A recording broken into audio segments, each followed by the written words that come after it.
Isn't that a beautiful track? And there was concerts held. Aerosmith played in there.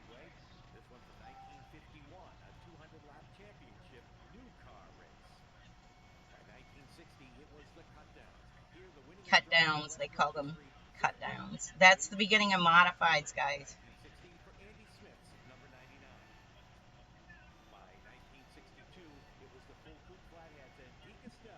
Deke Estelle, Fred Estelle, big racing family in Massachusetts. 1962. I was about a year old. I don't think they let me go to that track too much. It was a rowdy track. Okay, this is Pete Salvatore, and this is the car that Ronnie drove when he was 14. When Pete Salvatore couldn't make it to the track, Ronnie said, I'll drive. That day, this man here, Ronnie's dad, didn't happen to be at the speedway. He was running he had a saloon or a lounge down in the center of Fitchburg, and he was at work. And Red and White Movers was his other business besides the bar. And Red and White Movers was, a furniture moving company or whatever. And this is Ronnie's dad, and Red and White Movers sponsored this car, Pete Salvatore, and then Ronnie's and Kenny's cars, and then even Robbie, which is Ronnie's son, when he drove later on in the 80s. But Red and White Movers, and this man, Bob, was Ronnie's dad, Bob Bouchard. So that is the start of how our jalopy racing became into the Bouchard family, and my dad ended up becoming a car builder, and Ronnie ended up being a winning race car driver. There's a little more on Westboro. Westboro,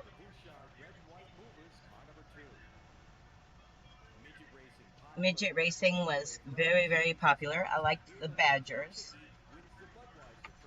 They were a more square-shaped nose.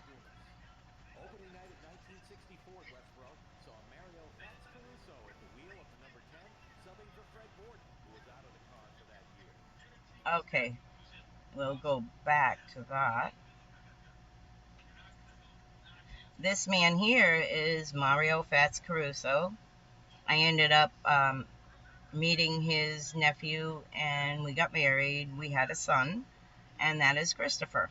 So my son is the grandnephew of Mario Fats Caruso, a very well-renowned race car driver from back in the 70s and 60s and 70s. He won at Trenton, and he raced against people like Bobby Allison and Richard Petty and Tiny Lund, Buck Baker. There's a whole list of names that this man has raced against, and he ended up having a bad wreck, so his career later on, my dad built a car that he ended up winning in, but it was after his wreck, and he quit big time racing and just stayed short track racing after a really bad injury, head injury. So anyway, he was a stand-up driver, man. He put the pedal to the metal. I see a lot of my kid in him for sure. So anyway, Reno Tulonen. Reno Tulonen is a guy my dad worked with as well. I've been to his shop, and he was subbing for Fred Borden. And Fred Borden, I believe, got hurt. Now this here is some people that raced Westboro as well, and this is Fats here. It looks like P1, P2, P3. It looks like he finished second at whatever this race was at Westboro. Crazy, crazy. Look at that dusty shoes. Westboro Speedway was the dustiest track in the pit area. It was a small pit area. A lot of cars unloaded outside the track and drove them in. This is the B class. Now, those others you saw, they were called A class. A class became modifieds. B class was a different step down, like you can see the full frames and stuff on them, but they kind of became, they had a little less engine or whatever, but they were like kind of, I guess, like a late model.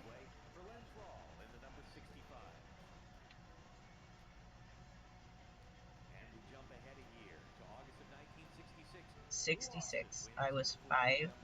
I remember Lou Austin racing.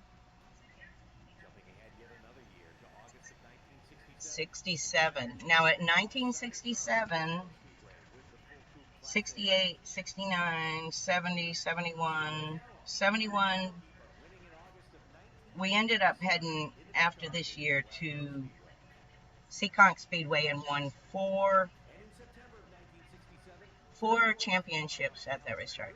This is Fred Borden, and this is kind of unique. I like this because it's starting to show the headers outside. It's showing, I mean, this here is Modified's roots. This is the beginning of the Whelen Modified Tour when they started doing these cut downs. Let me see if there's anything else we want to see about Westboro Speedway. Bobby Sprague. I believe there's some Spragues that still race. That 41 is a famous team. I believe that's a Bobby Santos car.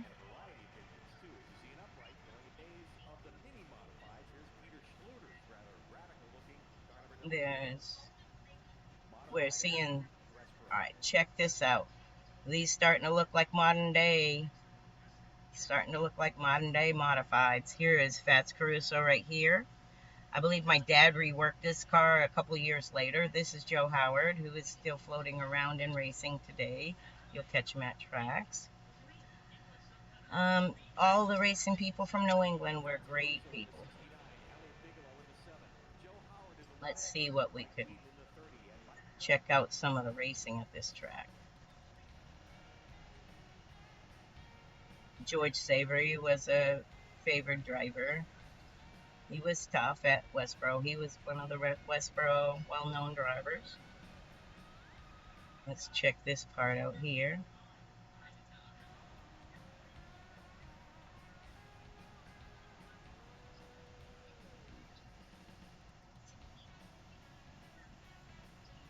This is the track where my dad ended up getting introduced to the Fuller family.